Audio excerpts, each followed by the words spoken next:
Toffee लेबू। लो ये पैसा लो, ऐसे लेबू।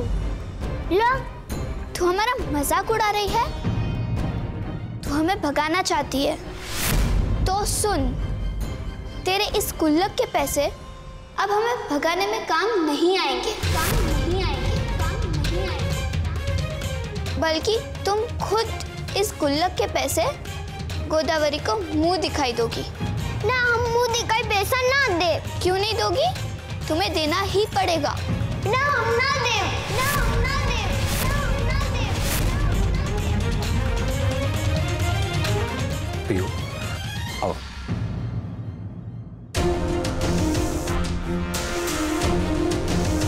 पियो, माते ठीक कर रहल बानी। ई पैसा नेकी माई के मुंह दिखाए में देता। ना पापा, हम ना दे। और ये माते के अपनी मम्मी संगे जाके कह दे पापा। समझ में नहीं के आवाज पापा का करल बड़ा है? बदमाश हो गए बटू एकदम तू। चले जा, नहीं की मम्मी के पैसा दा मुंह दिखाए के जा दे।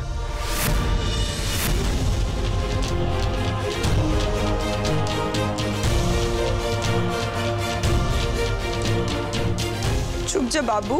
हाँ, ऐसा ना कह के चाहिए। और देखा, तार पापा जौन कुछ भी कह रहल बाड़ू नु, वो सही कह रहल बाड़ू।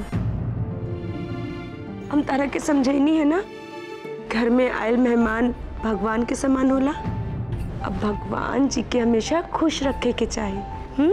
ठीक बा। अब चला, ये गुल्लक के पैसा, ये गुल्लक चल के उनकरा के मुंह दिखाई दे दा। मम्मी, ये पैसा जुटाइने रहनी है।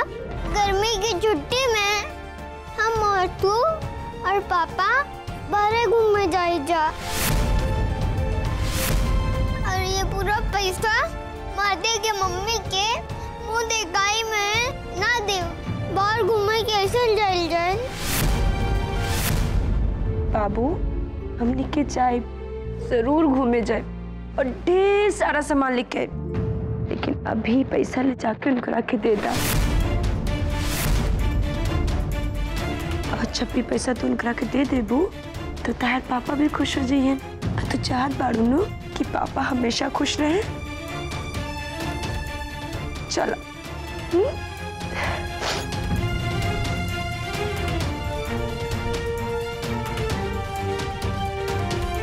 बाबू, इनकरा के मुंह दिखाई देता गुल्लक।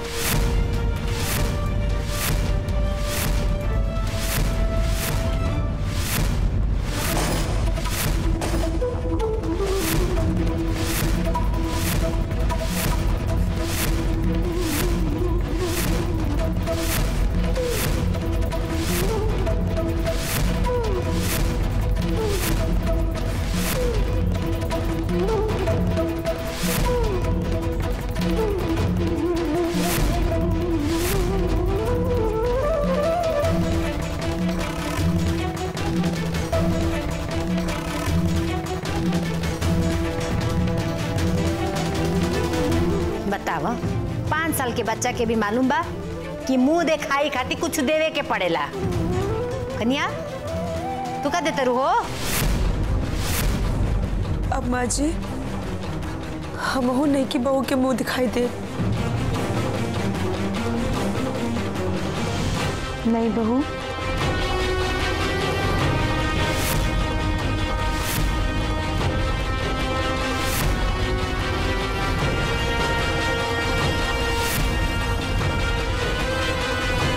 पीहू के पापा, हमरे भीरी इससे कीमती और अनमोल चीज और कुछ हो नहीं के। ये हमरा खातिर मान, सम्मान, विश्वास सब कुछ बा। और आज हम ये मान, सम्मान और विश्वास तारा के दे रहल बानी। तो एकरा के संभाल के रखिया।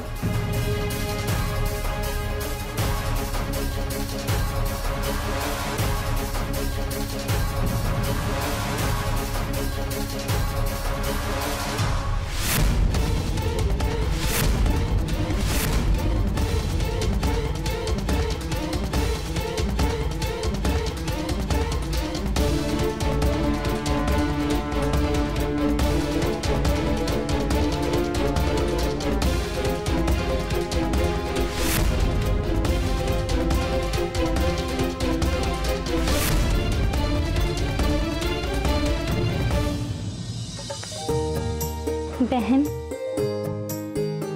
आपके दिए इस उपहार को मैं सदा संजो कर रखूंगी। अपनी जान से भी ज्यादा इसे संभाल कर रखूंगी और ये गोदावरी हमेशा आपकी छोटी बहन बनकर आपके कदमों में रहेगी।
तारा बुझात नहीं खे है लड़की रोवतिया आई के समझाई। अब नहीं की दुल्हन अमर के कमरे में ना रही है तो केकरा कमरे में रही है? चाची जी, जब पीहू इतना रो रहल बाड़ी अपना कमरा खातिर तो बात के कुछ न कुछ तो हल निकाले के पड़ी नु। एक तो वैसे ही पीहू पहले से ही अपन पापा खातिर इतना परेशान बाड़ी और अब अपन कमरा खातिर रो रहल बाड़ी तो कहीं ठीक है लोग बोली नु। अरे कम से कम कुछ देर खातिर तो करा के खुश रह दे लोग। कुछ हो जाए हम अपना कमरा ना दे, केहू के ना दे। हम मम्मी पापा के साथ ही रहो, ना दे केहू के कमरा। ए पीहू, तू बहुत बोलती हो। छोटी हो छोटी रहो, ज्यादा बड़ी मत बनो। तुम चाहे जितना रोगी जितना गाओगी, माते जो फैसला ले लेती है वो बदलती नहीं है।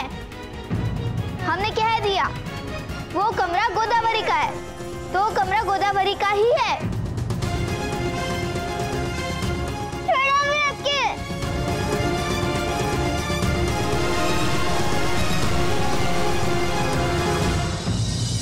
अमर, अमर, जवन माते कह दिली उहे ही घर में हो ही। कन्या के कह दो कि बीच में रोक टोक ना करे के।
देखा पीहू बेटा, चाचा जी माते हमारी मम्मी के सब सामान कमरे से बाहर फेंकत पड़ी।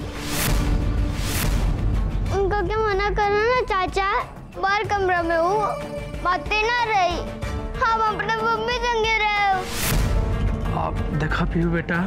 रंजन, रंजन, एक बार तारा की कहानी तो सुनाई नहीं के दे। माते जवन कह रहल बाड़ी ओकरा के केहू ना रोकी। वो जवन कुछ भी कह रहल बाड़ी, जवन कुछ भी कर रहल बाड़ी, अब उहे होई घर में। उनकर हर बात के तारा लोगिन के हाँ कहे के बा, ना कहे के तो सोचो मत करियो। अभी माते के इशारे पर पूरा घर के लोग चलिहन सब। ये हमार अंतिम फैसला बा, सुन लो कान खोल के।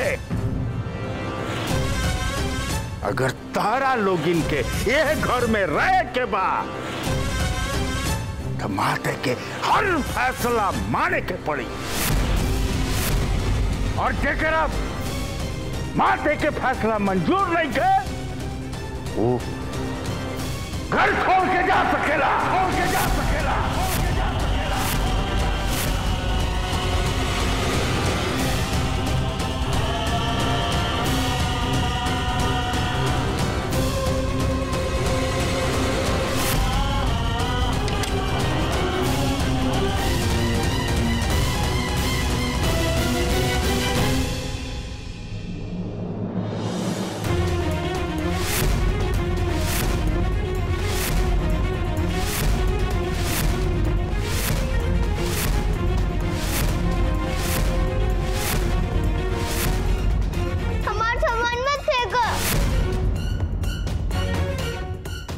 चाचा जी रोको ना मत देख के।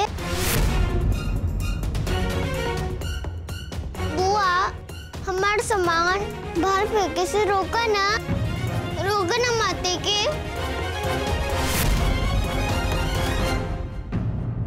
चाची जी रोको ना मत देख के, देखो हमारा सब सामान बाहर फेंकत बाड़ी।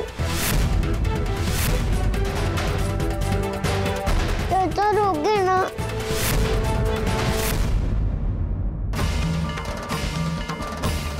मत पियो, हाँ?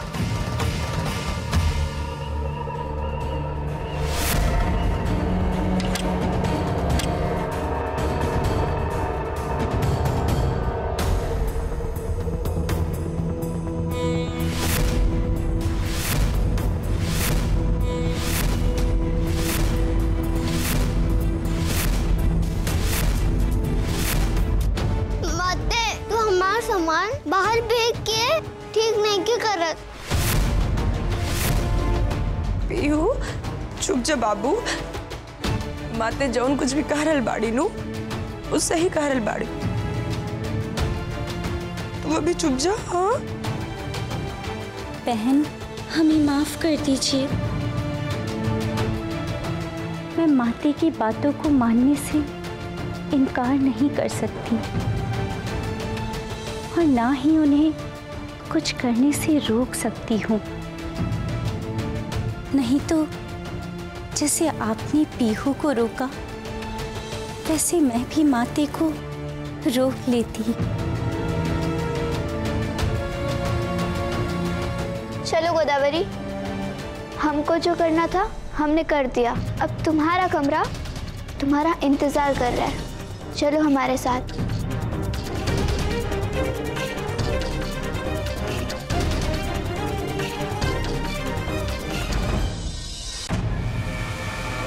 अमर का तू ये सब दिन दिखावे खातिर कन्या के हाथ थाम के घर में लेके आई रहा?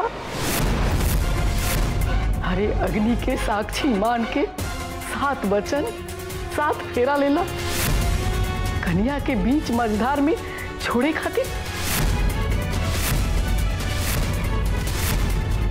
का भाई बोली नो मर भैया, रउआ पास जवाब नहीं के कहा, अतना चुप काहे बाड़न? अरे का रउआ आरती भाभी के यही दिन दिखावे खातिर वापस आई नहीं? हाँ बता मर भैया, हम ना एगो बात सुन ले रहनी है कि जवन पति अपन पत्नी के मान सम्मान और इज्जत के रक्षा ना कर सकेला नु, वो पति के पति कहलाए के कौन हक नहीं के।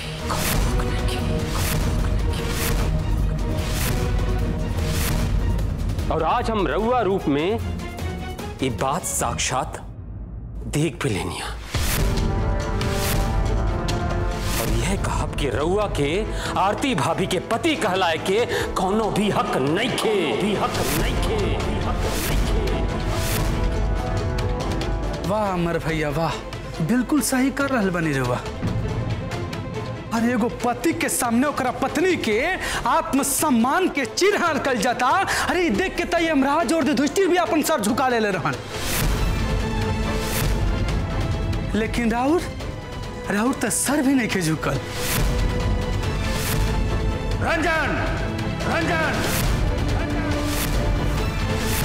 हम देख रहल बानी कि तू बहुत ज्यादा बक बक बक बक कर रहल बड़ा।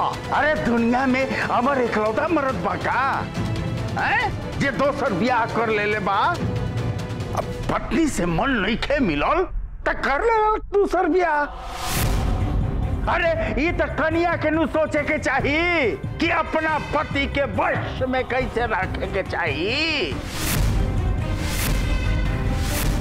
जितना मुहीन औरत के सिंदूर हो खेलनू, उतने ही मोहिनी से मर्द के साथ पेश होके के पड़ेला। ख्याल रखे के पड़ेला। और ये के नहीं जानत कि घर में जब नया कन्या आवे ले तो ओकरा के नया कमरा दिहल जाला। और तारा के कहता हाँ कि तू अपन कमरा दो, कि तब माते कह देली है तो देवे के पड़ता। अब ऐसे भी तू अपन कमरा के कितना साज सजा कह के रखे लू। अगर इतना ध्यान तू हमारे बेटा के रखले रहतू ना तो आज हमारे बेटा दूसर बियाह ना कैले रही, दूसर बियाह ना कैले रही। संध्या के माई कन्या पीहू कौन से घर में रही है यो बता दा तू। बड़की माई एक काम हो सकेला, तारे कमरा में एगो खटिया डाल दिया जाओ, वही में पीहू और पीहू के माई रह ली है। मम्मी हमारा कमरा बहुत बड़ बा, उमें मामी और पीहू तो साथ में रह लिया ना, और हम पीहू के संग खेल भी ले, और साथ में मामी हमरा के लोरी भी सुना के सुनाई दियन, और पीहू के भी। चुप रहा बा, ढेर मामी मामी करबा। मामी के लोरी के बिना इनके सुतल ना जाई, चुपचाप खड़ा रहा। अरे संध्या कहाँ डटता रे? कना सही तो कहता हाँ। अरे अच्छे न रही तोरा संगे रही है तो जैसे पीहू के देखभाल करेली ऐसे कान्हा के भी देखभाल करी है हाँ। और जब ते थकल हारा रहबे तो तोरो तनी गोड़ हाथ दबा दी है, अच्छे न रही। काओ कन्या रह जाए बुनू संध्या के साथ तो ठीक बा। अब सब लोग कहता, हमार बेटा भी कहता, तो तू हमारा कमरा में सब सामान लेके आ जा। और एक बात ध्यान रखिया कि अलमारी में ना हमार सामान भरल बा, ओके तो छुइया भी मत।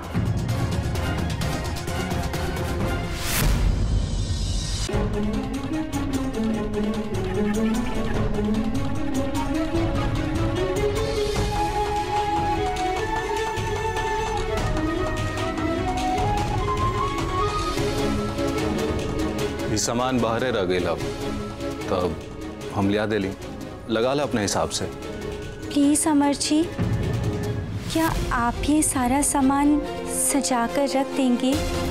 बाहर बैठे बैठे बहुत थक गई हूँ, कमर भी दर्द कर रही है, मैं थोड़ी देर आराम करना चाहती हूँ, अगर आप कहें तो।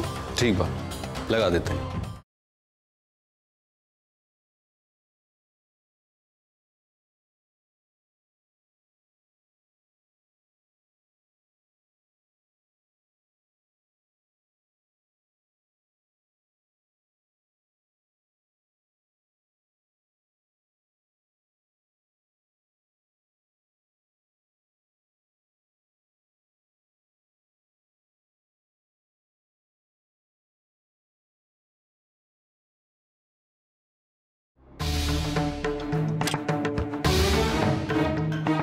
हैला और सब सामान चदरा में बांध के और इन्ने उन्ने ना कोना में मत रखिया, हमार कमरा ना गंदा लागी। पलंगे के नीचे रख द, जब जरूरत होगी ना तब निकाल के यूज करिया और फिर पलंगा के नीचे रख दिया, ठीक बा? बांधा।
आज से एक कमरा तोहार बा, एक कमरा पर तोहार हक बा। आज से तू ही कमरा के मालकीन बड़। और सुना, एक कमरा में ना तहरा के ठिकाना मिलल बा, तो मालकिन मत समझे लगिया कमरा के। शरणार्थी की तरह जब तक रहे के बा ना रह, मालकिन समझ लू तो सब सामान बाहर फेंक दे। सब सामान बाहर